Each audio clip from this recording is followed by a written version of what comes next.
Vamos lá. Vamos voltar ao estudo da teoria da decisão, não é? Estudo sobre decisão dentro da organização. Vamos estudar por último agora, para fechar o conhecimento, os estilos de decisão que podem ser adotados no processo decisorial pelo tomador de decisão.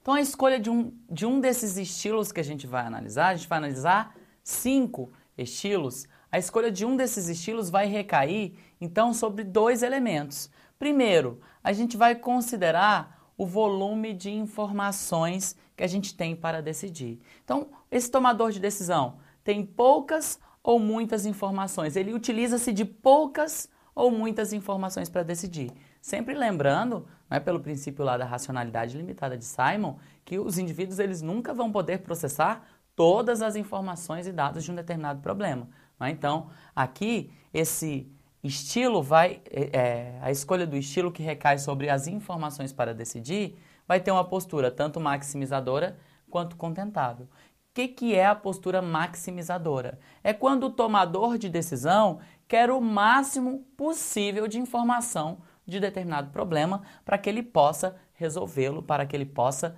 decidir. Mais uma vez, a postura maximizadora do tomador de decisão em relação às informações faz menção à necessidade de obter o máximo de informação possível acerca de determinado problema para poder decidir.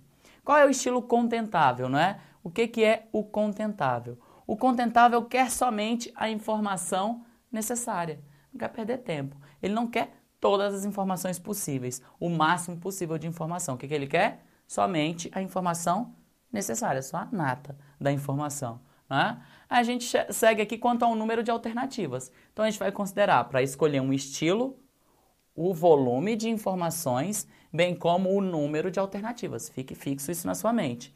Quanto às informações, ao volume de informações, que a gente vai ser maximizador ou contentável, ou o número de alternativas para se decidir, o foco. Aí a gente pode ser unidirecionado ou multidirecionado. Quanto às informações, a gente pode ser maximizador e contentável. Quanto às alternativas, a gente pode ser unidirecionado e multidirecionado.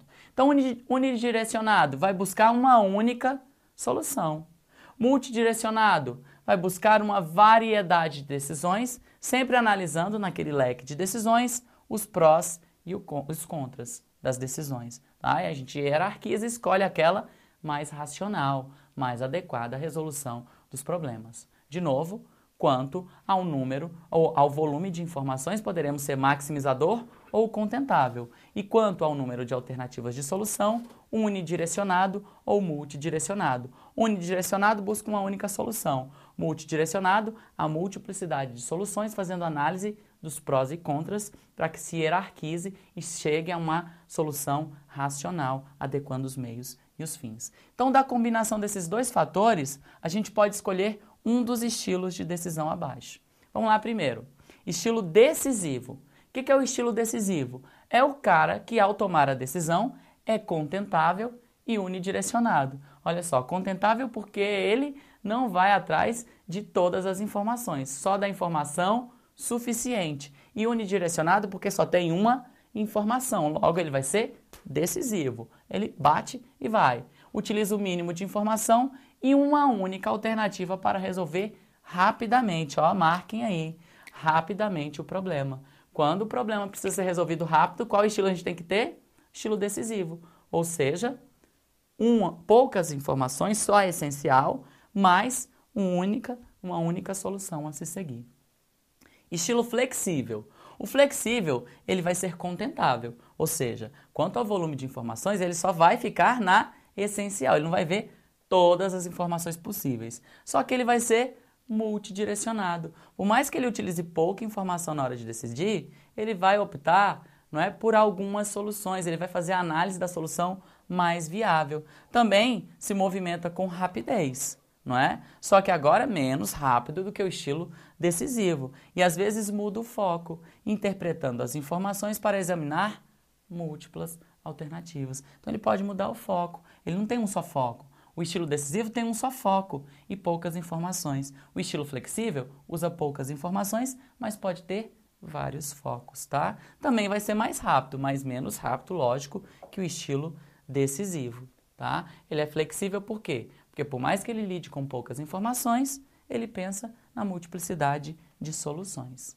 Estilo hierárquico. O que é o estilo hierárquico? Ele vai ser maximizador, porém unidirecionado. O que seria isso? Maximizador porque ele quer o máximo de informações possíveis e unidirecionado porque ele só admite uma única solução. Então utiliza grande volume de informações e análises para criar uma solução detalhada e específica a um problema.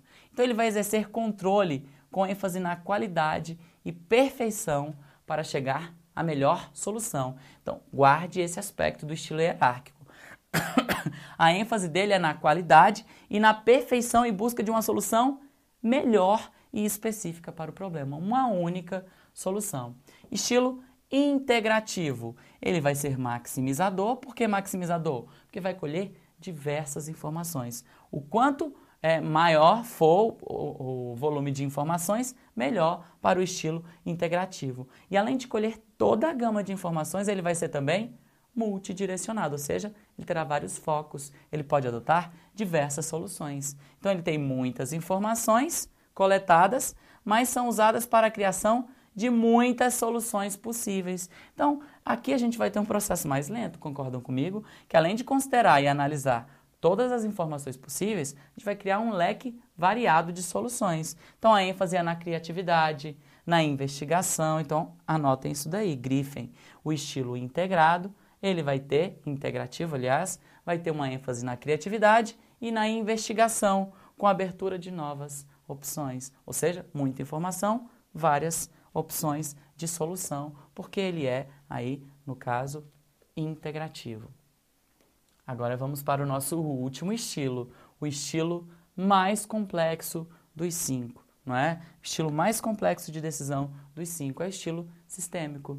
Então, além de ser o mais complexo, você vai anotar isso daí no seu resumo, não é? Ele pode ser ao mesmo tempo multidirecionado. O que é o cara multidirecionado? Que tem vários focos a seguir, várias soluções a serem seguidas. Ou pode ser unidirecionado. Ele vai ter um único caminho. Então, ele tem uma flexibilidade. A depender do caso, ele vai ser multidirecionado ou unidirecionado. E ele prefere o máximo de informações, portanto, ele vai ser maximizador. Então, ele, ao passo que é maximizador, pode ser unidirecionado ou multidirecionado, ao considerar diferentes perspectivas e soluções alternativas. Enxerga o quadro maior e lida com decisões complexas. Não existe um estilo melhor do que o outro, é importante ressaltar isso, tá? Desses 5 estilos não existe um melhor, não. Existe o mais adequado e as pessoas devem adotar um estilo dentro de cada situação para decidir dentro da organização. Então, para fechar só o conhecimento, eu montei um gráfico para tentar facilitar a vida de vocês quanto às 2 variáveis que a gente precisa considerar para adotar cada estilo. Quais são os estilos que a gente tem mesmo? Quais são as variáveis? Vamos ver. Primeiro, as variáveis são maximizador e contentável em relação às informações. Vamos colocar aqui em relação às informações que a gente tem para resolver um problema. E a gente vai ser unidirecionado ou multidirecionado de acordo com a quantidade de soluções a se encontrar. Beleza. Vamos para esse primeiro quadrante aqui. Estilo decisivo. Esse daqui vai ter uma maior rapidez. Vai ou não vai? Vai. Por quê? Porque ele vai ser unidirecionado, ele enxerga um só caminho de decisão e ele vai ser contentável. Ele se contenta com poucas informações para decidir. Vamos para, então, o estilo flexível. O que tem o estilo flexível? Ele também vai contar com uma relativa rapidez. Só que, ainda que use poucas informações, o que ele vai ser? Multidirecionado. Ele vai avaliar as múltiplas possibilidades de solução que se descortina aí diante dele. Então, vamos ainda para o estilo hierárquico. Olha o estilo hierárquico.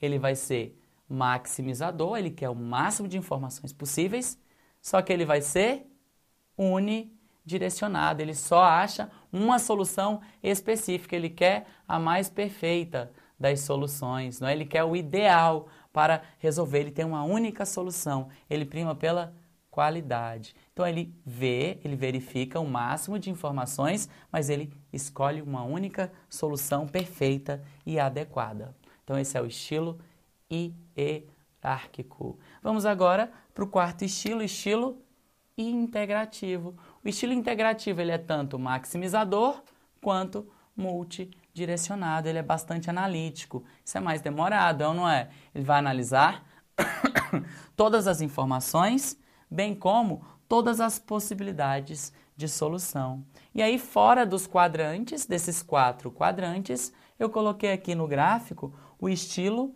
sistêmico, para dizer para vocês que esse estilo sistêmico pode ser tanto unidirecionado quanto multidirecionado, mas vai ser sempre, quanto às informações, maximizador.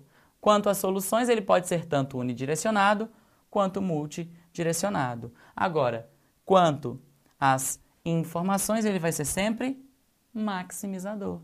Então é isso. Fechamos a nossa teoria sobre decisão, né? Teoria decisorial, aí a decisão e as organizações e a decisão, os estilos, os agentes, não é? Os entraves das decisões, aí, as limitações das decisões.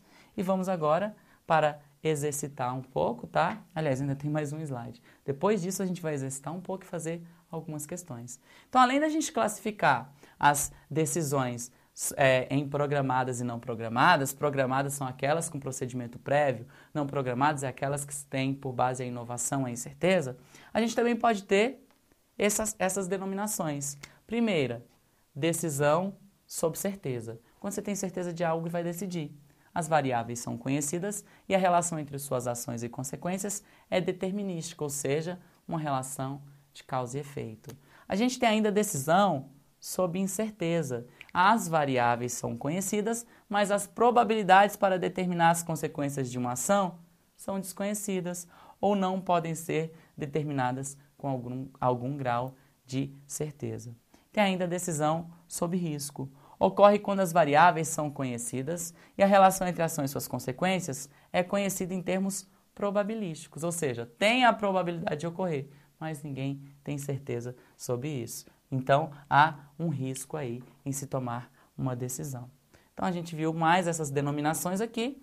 Agora, façamos algumas questõezinhas básicas do CESP para treinar. Primeiro, deixa eu beber uma água.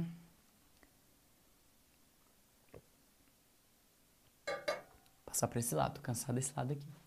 O processo decisório é composto pelas seguintes fases: identificação do problema ou oportunidade, diagnóstico, geração de opções e escolha de uma opção. E aí, gente?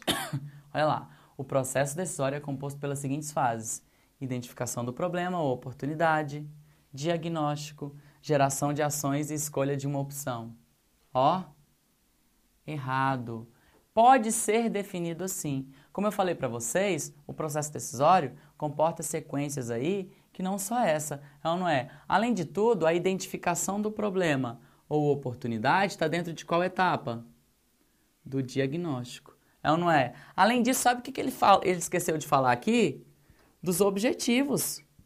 É ou não é? A gente precisa também dos objetivos. Depois do diagnóstico, a gente tem que traçar os objetivos. E não somente gerar opções e escolher uma. E a gente pode até considerar a avaliação, é ou não é? Dessas opções para escolher. Não é isso? Então, claro que esse item está errado, portanto, tá? Primeiro que ele esqueceu primordialmente de um elemento da decisão. Qual elemento?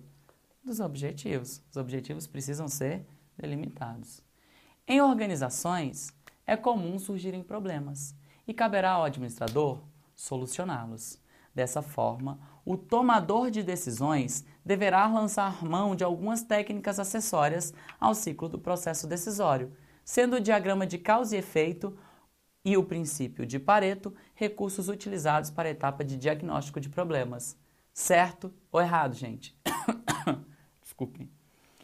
Correta. Perfeita, na verdade. Então, a gente pode sim, na hora de diagnosticar os problemas, buscar o máximo de informações sobre eles, é ou não é? Aí a gente vai ter um estilo o quê? Maximizador, quando a gente quer o máximo de informações sobre ele. Aí a gente pode utilizar, por exemplo, Pareto, que é Pareto mesmo? Ele vai separar nas relações de causa 80-20 dos 20-80, ou seja, 80% das causas respondem por 20% dos resultados mais significativos das organizações, ao passo que 20% das causas respondem por 80% dos resultados mais significativos.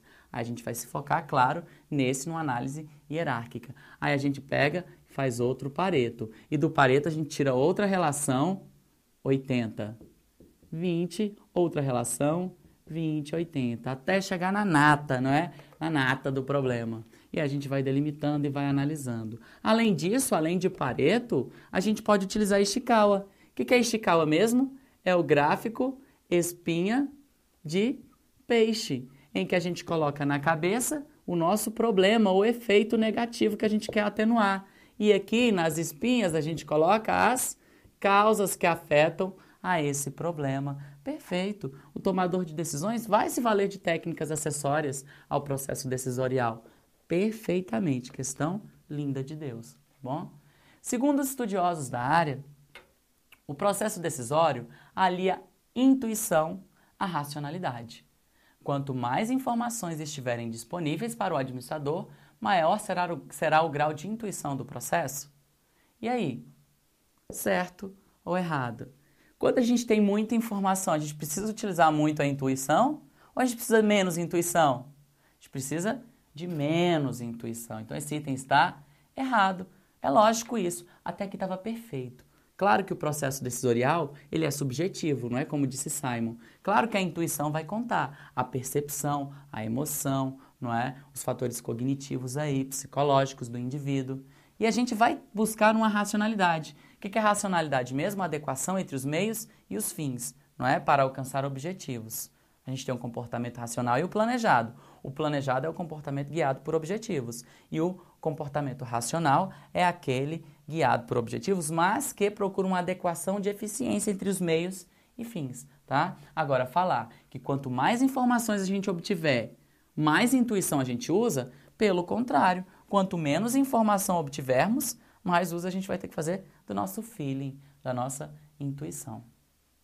Aspectos emocionais e afetivos influenciam o processo decisório e restringem a capacidade racional dos indivíduos. Certo ou errado? Perfeito, como a gente falou, é o conceito de racionalidade limitada aí.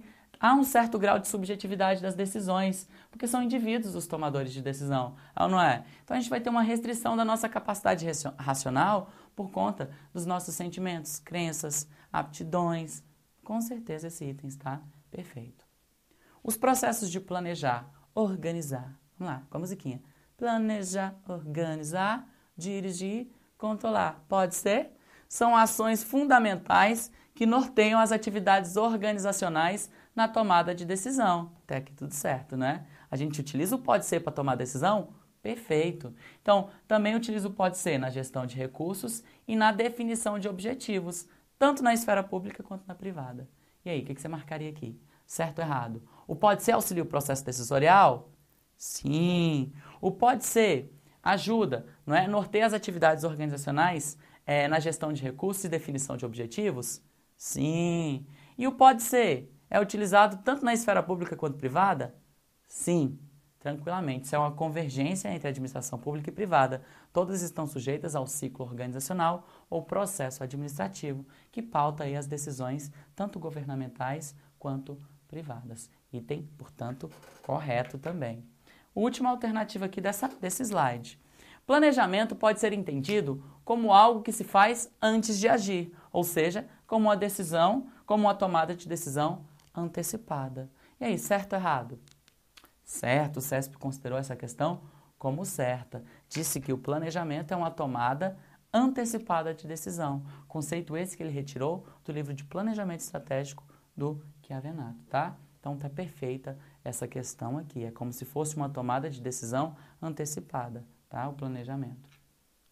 Seguindo, o cenário em que se inserem as empresas de classe mundial exige condições extremas de eficiência e competitividade, devendo os sistemas de gestão da qualidade, gestão de processo, gestão de custos, apresentar alta integração, premissa fundamental para a segurança do processo decisório. E aí, gente? Quando o processo decisório é mais íntegro, mais seguro? Quando a gente tem confluência, consenso ou quando há divergências? Quando há consenso. Então, essa integração deve ser buscada de modo a satisfazer um processo decisorial eficiente. Então, esse item está perfeito, tá? Essa integração é buscada com vistas à implementação de processos decisoriais mais seguros, não é? De maneira sistêmica aí. Apesar de sua indiscutível relevância para as rotinas de gestão de folha de pagamento, sistema de informações gerenciais, Apesar de sua indiscutível relevância para as rotinas de gestão de folha de pagamento, sistemas de informações gerenciais, o SIG, agregam pouco valor às atividades estratégicas de gestão de pessoas que interessam aos tomadores de decisão.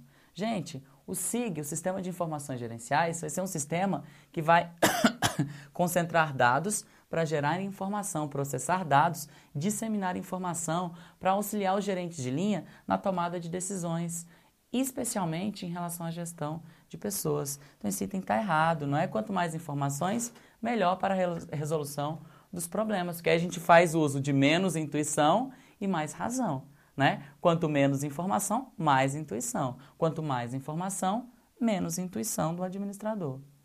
A tomada de decisão é um processo contínuo e permanente na vida de uma organização.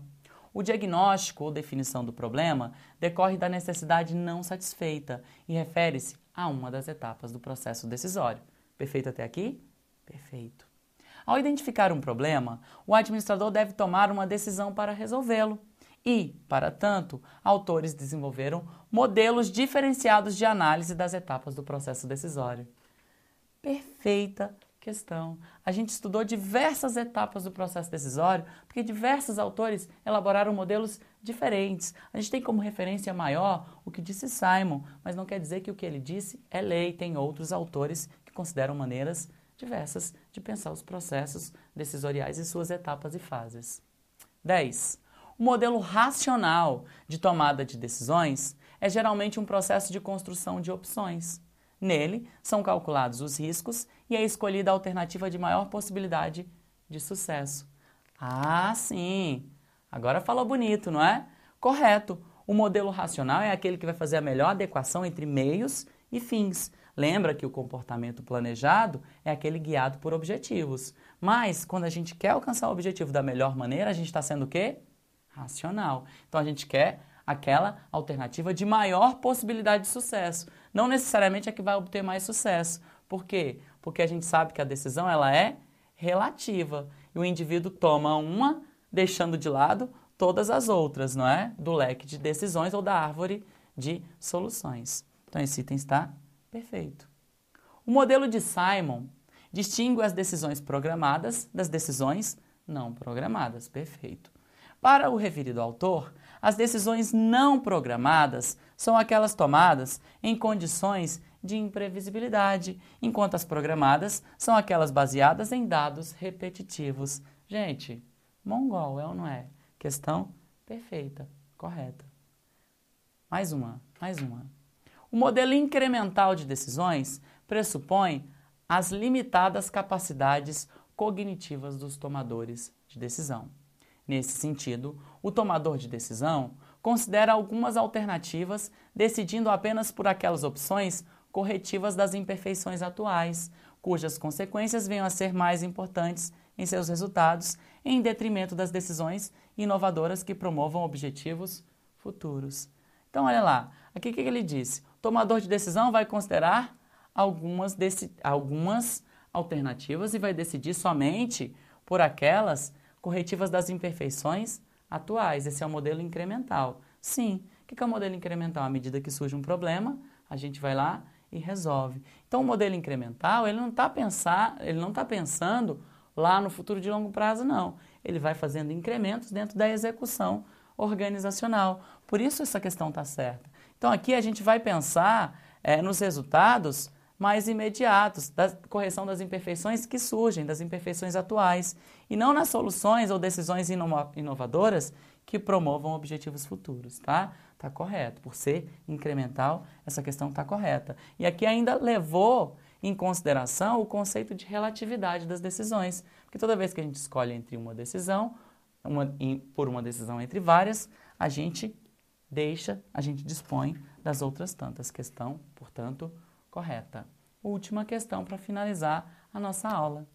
Uma decisão eficaz nas organizações geralmente decorre da administração da turbulência ambiental e do risco organizacional. Nesse sentido, risco refere-se à probabilidade de um dado resultado não poder ser determinado ou ser desconhecido. Errado. O que é a decisão por meio de risco?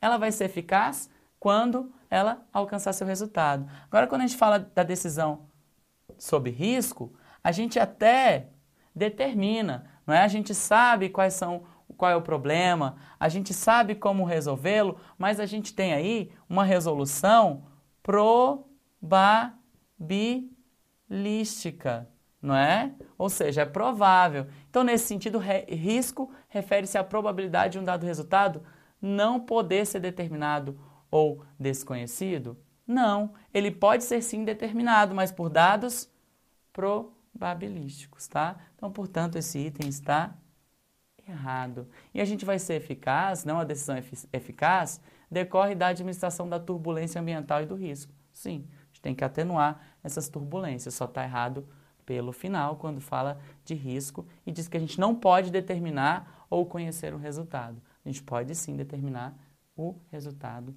e ele pode ser sim conhecido. Portanto, a gente fica por aqui. Espero sucesso para vocês e até nosso próximo encontro.